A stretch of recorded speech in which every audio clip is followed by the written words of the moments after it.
My ex-husband asked me to keep our kids for a month after his wife's C-section, but when I asked him to keep them for 1 week during my honeymoon, his wife sent me a rambling email calling me a terrible mother who dumps my kids on them to run around enjoying myself.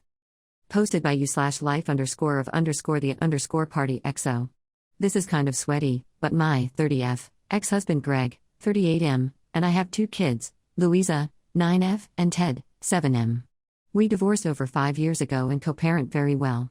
The divorce was because I was happy with our 2 children, but he wanted more, and even therapy didn't help. We have had basically no issues. There's no child support because we're 50-50. We've never had issues having the kids if the other parent has something come up, and understand that it's just about making sure their lives aren't too disrupted. Greg remarried Tessie, 38F, 4 years ago, and they have another child, a boy, and another about to make their appearance in this world in a few weeks. I am marrying my fiancé Luke, 36M, in February. We've been together for about 3 years and he's known my kids for 2. We moved in together last year. We have a group chat, but aren't overly friendly or anything. We only talk about the kids and keep it pretty lighthearted. Our only rules with the other dating is that we would introduce our partners to the other before they met the kids, which went great with both of them. When Tessie and Greg married, I obviously kept the kids an extra week for their honeymoon, and again for my actual week so they could settle in. They didn't live together before they got married.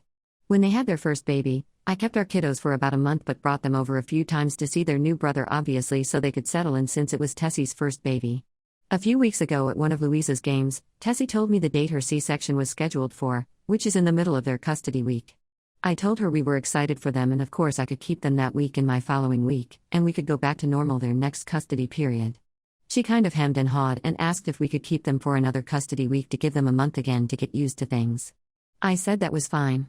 I didn't expect them to need that much time for their second baby, but C-sections are major surgeries, and I said I'd be happy to keep the kids.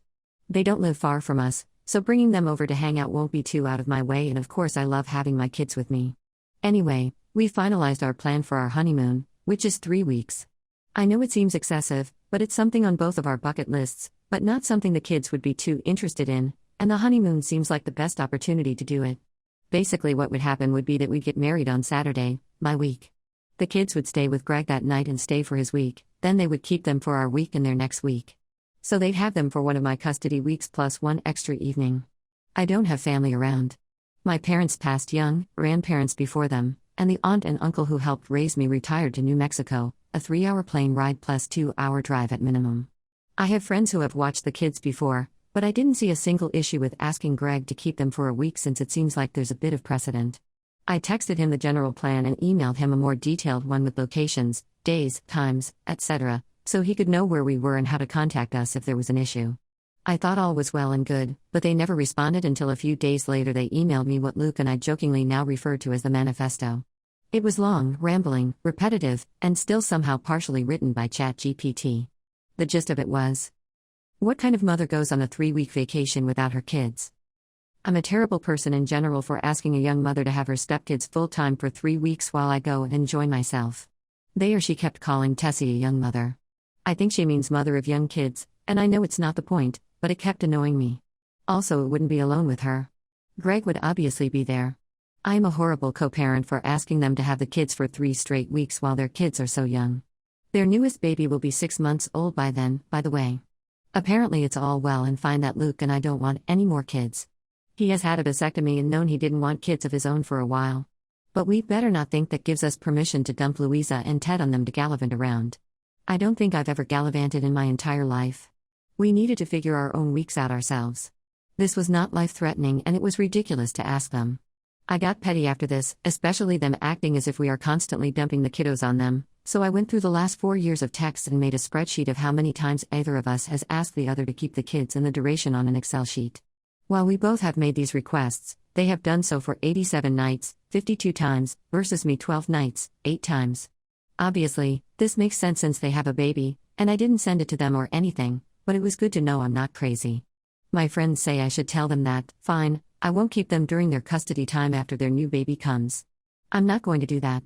I love my kids and want to see them as much as I can. But I do a lot extra for them, just some examples. Sometimes Luke, if he's off work, pick the kids up every single day after school, and on Greg's custody weeks I drop them off at their house since he doesn't get off until 5, so that Tessie doesn't have to take the baby out to pick them up. Keep in mind that she does not work anymore. Our divorce decree says that whoever's weak it is must drop the kids off at the other parent's house, but I've been doing all of the back and forth for a while again because they have a kid and because it's not that far. 5-minute drive, 20-minute walk if it's nice. I take the kids to all of their appointments, do all of the school parent stuff during the day, etc., since I have a super flexible schedule and Greg's isn't. He would need to use PTO for all of this stuff. We usually split health insurance per the divorce decree. They're on his works insurance, but since I take them to all of their appointments, I pay all of the copays. I keep a tally just in case I would end up owing him money, and I know what he pays towards the premiums. In the past it was minimal, but our daughter unfortunately has type 1 diabetes, which has gotten pretty expensive. It wasn't hurting me, but Greg mentioned how tight money was once when I was bringing it up, and I decided that it's not affecting my life. Our daughter needed it, so I've been letting it go. Their son has been in the process of being diagnosed with autism, and has pretty bad meltdowns. This is all I know from Greg. So they call me pretty frequently to see if I can come and get the kids for a few hours if things are overwhelming. Of course I love my kids and spending time with them, but I've had to cancel plans for this and they have not cared. Greg was in an accident and has been using my old car. I got a new one and hadn't sold the old one yet. It's not worth a ton or anything.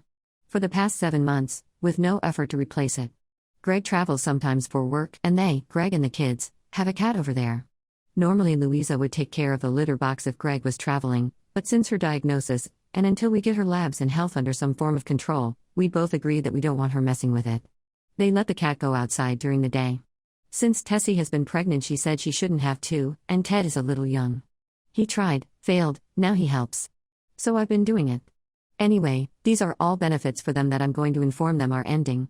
I won't go back on my word to have the kiddos after she has her C-section, but the absolute gall of them to not do the one thing that I have asked of them, and that I've done for them, have brought me to this.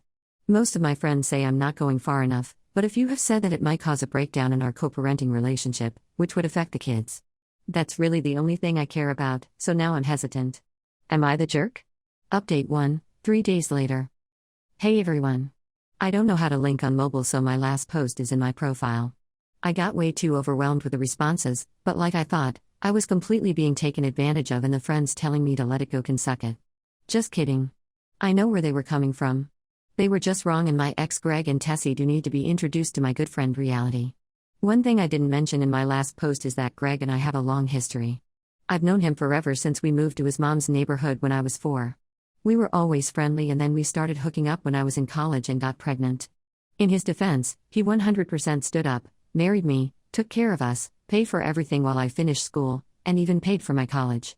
But even before all that, he's always been a great guy and my friend. I know it seems like I was being taken advantage of, but of course over the years people probably thought I was taking advantage of him before I started making the big bucks. It was me who filed for divorce. He said he could probably go to therapy and find a way to make it work, but I knew I couldn't ask him to do that. And there has been reciprocity in other ways.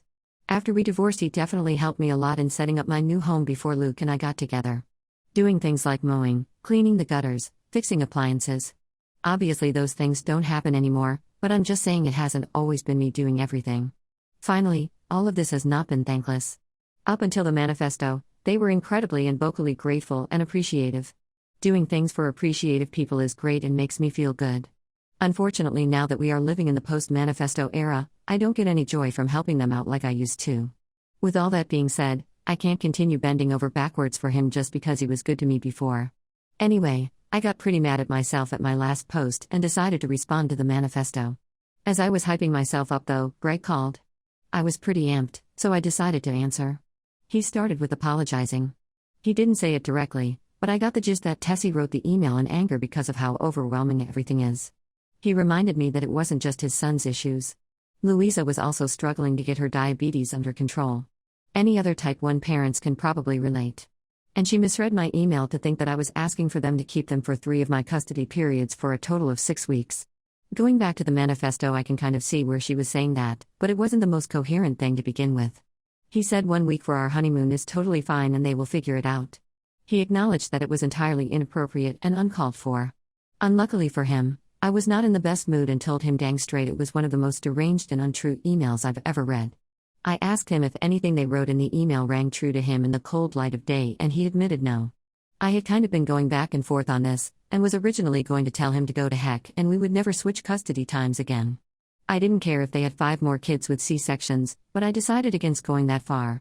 I told him that I would get the kids when Tessie had her C-section, keep them through my custody, and would expect them to have them back during his next custody period, which still gave him 10 days to recover. If he needed more help, I expected him to figure out any extra childcare for our kids like he will need to with his other son. He started arguing, but I just bulldozed through and told him that he could make this and all of the other times I've helped him out with childcare by watching the kids during my week during my honeymoon. He said that sounded fair and thanked me. But I told him that the email was so far out of line that any and all extras I've been doing were over immediately. He could either find a new carpool, no bus, private school, or I would keep picking the kids up from school but he or Tessie could get them from my home during their weeks. If they are unable to care for the children due to their son's meltdowns or their new baby, I would be willing to help them, but warn them that due to their accusations I would start tracking this, and if I thought it was becoming an issue I would file for primary custody. I asked him if that would help. He could have the kids every other weekend. I wouldn't demand child support in light of his very difficult situation, even though I know I could, and he insisted that wasn't necessary, that it was on them to figure things out. He really didn't have a lot to say back to any of this and apologized again. I told him that it wasn't impossible to rebuild the trust we have had in the past, but it was going to take a lot of time and hard work on his and his wife's part because I was done putting in so much just to get attacked. He promised he understood and he'd figure everything else out. I told him that since this was another verbal, aka not legally binding, agreement, the first time either of them slips up, makes outrageous demands, or says anything remotely close to what she wrote in that email, I would bring down the hammer because due to the attacks on my character I now had a lawyer on retainer. Hadn't met with a lawyer yet but sometimes you need to bluff. He confirmed he understood. Tessie sent me a text apology. It seems sincere, but I don't trust her. I know Greg wouldn't throw her under the bus, but the fact that she thought it was okay to send such a demeaning and demonizing email to me after all I've done for her really ruined any grace I was willing to give her. I sent her a short acknowledgement text, and went on with my day. Both their lives are about to get much, much more difficult. If they try to put any of that discomfort or difficulties on my kids I will move swiftly, but also if it means that my kids get a little less at their dad's house than they do here, that's not the worst lesson for them. Their needs will always be met. I know that, and they've been in therapy for a while, so while I'm concerned that Tessie could take her frustrations out on them, I truly think they would tell me. So the thing with the car, it's meant for my friend's stepdaughter for when she gets her permit. She is 15, and we all love her so much, but she has that disease that 15-year-olds get where she really doesn't have any motivation whatsoever. So I was talking about all this to said friend. She told her husband, and he marched upstairs and told his daughter to get dressed so she could go and take her permit test. She failed, but is going to try again next week, and he is purchasing the car next week. Greg knows he has until then to acquire a new one. And the cat isn't Tessie's cat. It was Greg's guilty divorced dad's first Christmas gift. I really like the cat. She's very sweet and snuggly and I haven't minded helping, especially since Louisa does feel bad she doesn't do it anymore. Honestly, if it wasn't for that I probably wouldn't have agreed to help. Luckily the induction is soon, and Greg won't be traveling for a while, so it's a moot point. Obviously if they were to decide to get pregnant again, they would need to hire someone to do the litter box going forward. I've probably only done it 3 times, but I see that was crossing some boundaries I should have put up. I'm going to keep enjoying the life that I've worked hard to build. I know they'll always be around and in my life, and it's unfortunate for them that the choices they made got them in this situation, but they're going to have to rebuild their village. I'm excited for the wedding and especially excited to go to Japan. Those things and of course my kiddos are my focus going forward. Peace. Update 2 months later. Hey, hope you're all doing well. Just another day in paradise over here. I'm mostly joking. Things have been good. Greg and Tessie had another little boy like a month ago. I did take the kids for one of their custody weeks. Tessie is still mad at me though and sent me this whole long text the week before telling me that when I brought the kids to the hospital to see the baby she didn't want me bringing them up and they'd just have to figure out how to get upstairs themselves because Greg would be busy, but I'd need to stay and not leave because she didn't know how long they could be there. I was just like, okay. I know with their last kid they specifically invited me in to meet the baby, but that's not a big deal to me. I know this sounds bad, but I really don't like babies. But then it made me be like, I don't need to be at the woman's beck and call, so I just had Greg's mom take the kids to meet the baby, which was apparently not the right call and I got in trouble for. I also have stopped the group chat thing and I'm only communicating with Greg. Yes, Tessie still contacts me, but I don't respond or acknowledge them unless it's directly about the kids.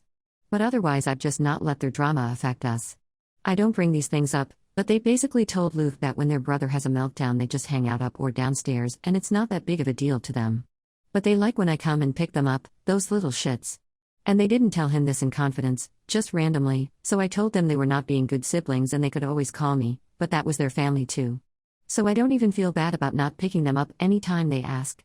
But sometimes I still do. But now I'm in a weird place because obviously I was invited to their wedding and everything, but I don't think I should invite them to ours. I mean, obviously not, right? We have a lot of mutual friends and apparently she told one of them that if I kept this up, this being not doing whatever they say, that they'd file for child support and the only reason they hadn't before was because I was helpful. Like good freaking luck with that, guys. But when the mutual friend mentioned our wedding, in neutral terms but she's doing something for it, apparently they acted like they'd be going. So I probably need to figure that whole thing out because they must be smoking crack or something. Ignoring and not helping them with things was pretty hard for me at first. Maybe I was a bit of a people pleaser, but not caring what they think about me has helped a lot with that. I just wanted a good childhood for my kids, but I can only control that over here. Sorry if I missed anything. Was bored at lunch and thought I'd update. Have a great day. Relevant comments. Commenter 1, don't invite them. They will cause drama. Quit doing stuff for them too. If you have 50-50 custody, good luck with them getting any child support. Ops response, I do make quite a bit more than he does, so he could be awarded child support. It's just that those two chose for her to quit working and I have the kids more than half the time in reality that ticks me off.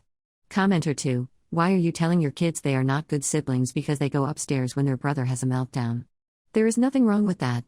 Definitely don't invite them to the wedding. Are you nuts? Did they agree to help you out on your honeymoon? Ops response, that's not what I said. I told them they shouldn't tell me to come and get them just because they prefer being over here and using it as an excuse. He's their brother. They did agree to that, but I have backup in case they try something while I'm across the world. Commenter 3, girl, I have an entire spreadsheet. I'm not hiring a lawyer unless I really have to. Commenter 4, make sure you have a backup plan for your honeymoon because that entitled woman is going to back out of having the kids at the last minute to punish you. Ops response, I do. We'll be in Japan and I could see her doing that after all her BS lately, and don't want to stress about it.